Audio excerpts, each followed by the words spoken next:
Yo guys, and welcome to a new video. Today I will be talking about Stranger Things Season 5 Episode 3, The Turnbow Trap.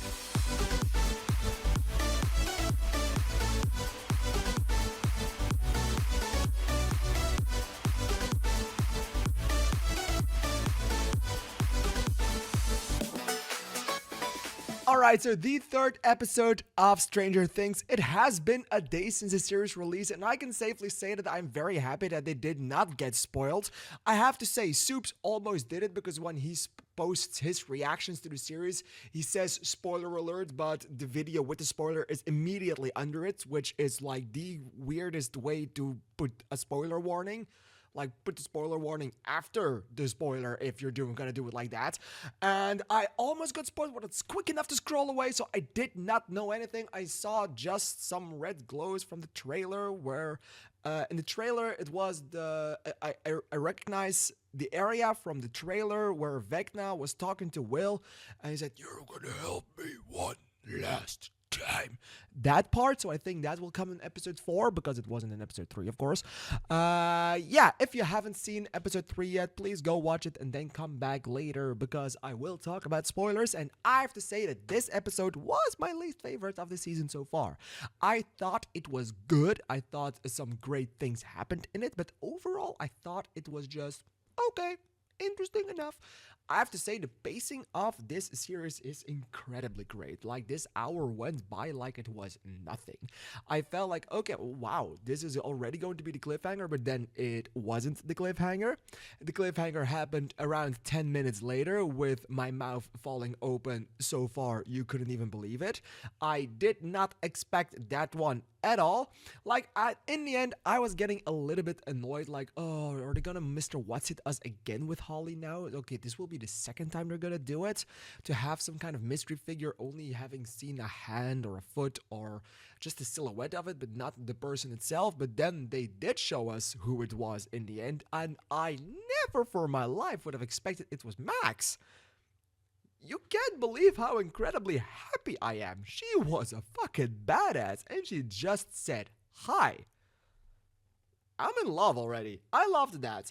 And the entire Turnbow trap, when I figured out who the Turnbow family was going to be, I first started laughing because that's the second theory I had that was correct, which was that Derek was going to be the next victim. But that theory isn't really doing any favors for me personally because, well, that was kind of obvious in episode 2, but I am happy that I had that correct as well. The entire trap that they laid out for the Demogorgon, in my head, sounded incredibly stupid, but it worked.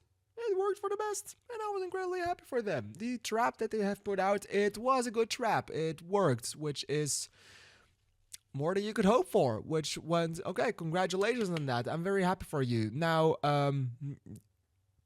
yeah, what you're gonna expect was going to happen with any of this, and at least no one died.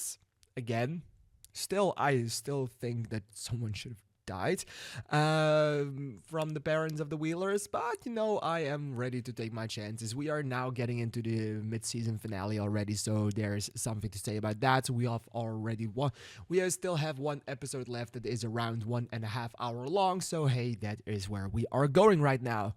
The Turnbows, it was a strange addition to add an entire family so late in the series, but for the purpose that they have served, which was just basically having a decoy family for them to do something with, it was nice enough. They didn't put any real important characters in danger. It was just them doing that, and it was okay. The entire trap was okay. I kind of feel bad for Robin because of her thing with Vicky, I think. And I don't know. It's a very interesting plotline that they added, which builds upon everything that was in season 2 and season 3 or season 3 and season 4 already, but I still think that it is kind of misplaced. Like, I don't know why, but love and the entire love triangle from Harrington and Nance and Jonathan as well doesn't really make sense to me. It's weird that it's placed like this because there are more important things going on. Like, I was completely on with Nancy on that regard. Like, please just shut the fuck up. I have to say that scene was pretty funny because I was continuously thinking that they were talking about sex. And I was not happy with that because, come on, why are you talking about sex in a series like this? Why did that need to be so incredibly important? But it was a wedding ring. So I give them kudos for that. I did not see that coming. I was like, okay, you got me on that one. So yeah.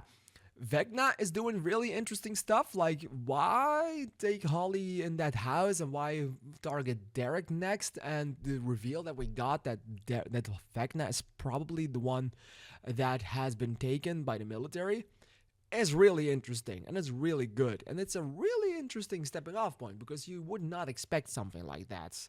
It does make Vecna seem a little weaker, but not weak enough because, of course, 11 can't handle those sound waves, but Vecna obviously can because he can still send his mind out there to invade other people and to lure other people and the Demogorgons to his lair and to where he is. So that is interesting enough, and I really like that. But the thing is, if they are going to try to find Vecna with that Demogorgon, they will never find him because, well, Vecna's not even there.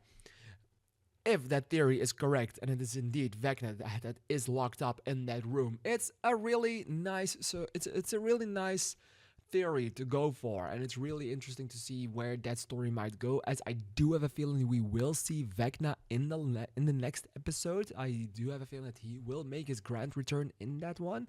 So I'm really excited to go in that 4th episode in a minute. What did you think of this episode? Please let me know in the comments down below. As I said, it was still a very good episode. It was just the least episode in my opinion, because I felt like it took them a little longer to go to the good stuff and go to the great stuff. And again, I like Hopper and Jane or 11 at what they are doing in the Upside Down as of now, but I kind of want to have them reunite with the rest to have and the entire group do something together.